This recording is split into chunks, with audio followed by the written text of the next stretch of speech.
नमस्कार दोस्तों, आज की इस वीडियो में मैं डिस्कस करने वाला हूं आपके आईटीसी लेजर में कितना भी आईटीसी बैलेंस है। लेकिन जब आप अपनी आउटपुट जीएसटी का पेमेंट करते हैं तो आप पूरा का पूरा आईटीसी को नहीं यूज कर सकते। आपको कैश से जीएसटी पेमेंट करना पड़ता है। जी हाँ दोस्तों, जीएसटी में एक रूल है 86B। बहुत से लोग इस रूल को फॉलो नहीं करते हैं, इसको इग्नोर कर देते हैं और इसकी वजह से अभी जीएसटी में नोटिस भी आ रही हैं कि आपने रूल 86B अप्लाई नहीं किया है। तो इस पूरे मैटर को, रूल 86B को हम पूरा एक एग्जाम्पल के साथ समझते हैं, इसका मतलब क्या है और किस पर ये लागू नहीं होगा वह भी हम समझने वाले हैं। आ जाइए देखते हैं रूल 86B। रूल 86B का क्या मतलब, जैसे मान लीजिए एग्जाम्पल, आप रजिस्टर्ड पर्सन हो और आपका जिस मंथ आपकी टैक्सेबल सप्लाई 50 लाख से ऊपर हो गई। यहां पर टैक्सेबल सप्लाई का मतलब other than zero rated supply, उसमें zero rated supply, exempt supply ये सब नहीं कैलकुलेट होगा। फिक्स जिस पर आपको जीएसटी पेमेंट करना होगा टैक्सेबल सप्लाई, अगर टैक्सेबल सप्लाई 50 लाख से ज्यादा हो गया। मान लीजिए मेरी टैक्सेबल सप्लाई करंट मंथ में 60 लाख की हुई, कितना 60 लाख का, और 60 लाख पर 18% जीएसटी कितना 10,80,000। हमें 10,80,000 जीएसटी का पेमेंट करना है, या हमारी आउटपुट जीएसटी है, जीएसटी की लायबिलिटी है।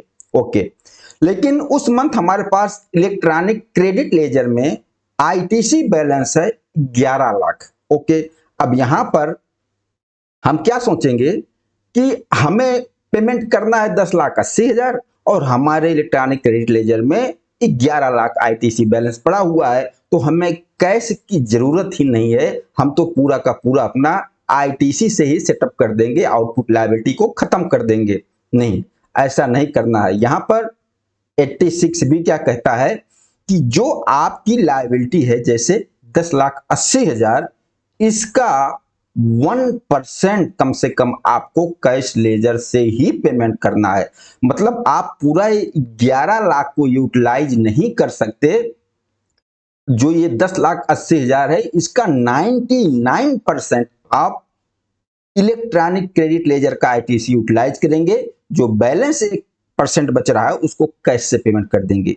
तो देखिए लायबिलिटी कितनी पेमेंट करनी है हमें, 10,80,000। अब 10,80,000 का 1% कितना हो गया, 10,800। तो 10,800 हमें इलेक्ट्रॉनिक कैश लेजर से पेमेंट करना होगा। बाकी जो बैलेंस बच रहा है कितना, 10,69,200, ये हमारे पास जो 11 लाख की आईटीसी है हम उससे पेमेंट कर देंगे। अब 10,80,000 हमने पेमेंट किया। पेमेंट करने के बाद फिर भी हमारे पास इलेक्ट्रॉनिक क्रेडिट लेजर में 30,800 बैलेंस आ गया। कैसे? क्योंकि 11 लाख था, जिसमें से हमने 10,69,200 यूज कर लिया जीएसटी पेमेंट करने में, तो आईटीसी 30,800 बैलेंस बच गया। लेकिन हमें 10,800 कैश से पेमेंट करना पड़ा। ये कहता है रूल 86B, और काफी लोग इसको इग्नोर कर देते हैं, कैश से कुछ भी पेमेंट नहीं करते हैं अगर उनके पास बैलेंस है, जैसे हमने आपके सामने एग्जांपल दिया। ओके, यह तो मैटर हो गया। लेकिन क्या यह रूल सबके ऊपर अप्लाई होगा? नहीं, सबके ऊपर अप्लाई नहीं होगा। किसके किसके ऊपर यह अप्लाई नहीं होगा, किसके लिए छूट है, उस चीज को हम समझ लेते हैं। आ जाइए, अगर आप प्रीवियस फाइनेंशियल ईयर में, पिछले 2 साल में, लास्ट 2 साल में 1 लाख से ज्यादा इनकम टैक्स पेमेंट किया है, तो ये रूल आप पर अप्लाई नहीं होगा कि 1% आपको कैसे पेमेंट करना है ना, 86B आप पर अप्लाई नहीं होगा। ओके, दूसरा पॉइंट, अगर आपने प्रीवियस फाइनेंशियल ईयर में जीएसटी रिफंड लिए हो, मतलब आपने जीरो रेटेड सप्लाई किया हो, आपने जीएसटी एक्सपोर्ट का केस में जीएसटी रिफंड लिया हो, या इन्वर्टेड टैक्स स्ट्रक्चर के केस में आपने रिफंड लिया हो, और वह रिफंड का अमाउंट 1 लाख से ज्यादा था, तब भी आप आपके ऊपर 86B अप्लाई नहीं होगा। ओके।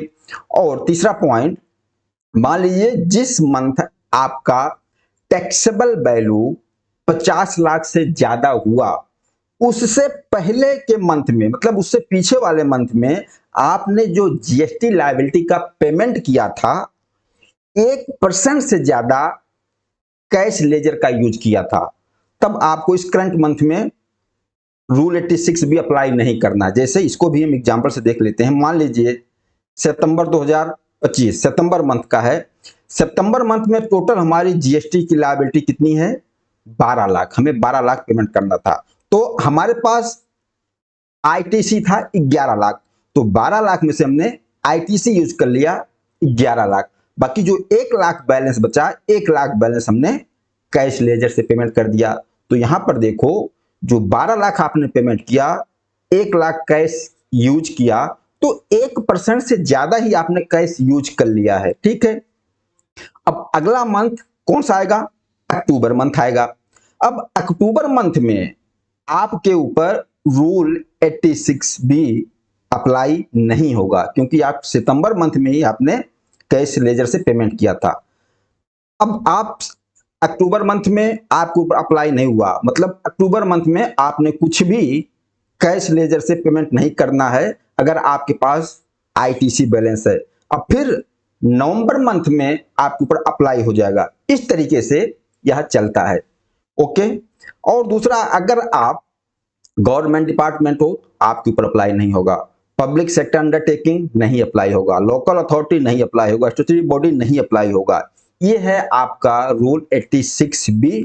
बस बहुत सिंपल सा है, सिर्फ इस पर केयर नहीं किया जाता, लोग इसको इग्नोर कर देते हैं।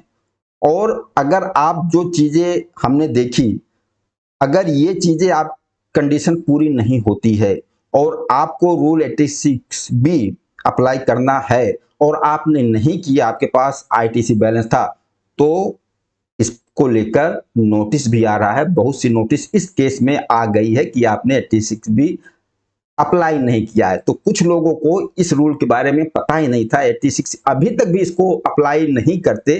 तो मैंने बहुत ही डिटेल में और सिंपल तरीके से एग्जाम्पल के साथ पूरा आपके साथ डिस्कस किया। बाकी आप लोग बताना यह वीडियो आप लोगों को कैसा लगा। नमस्कार, धन्यवाद।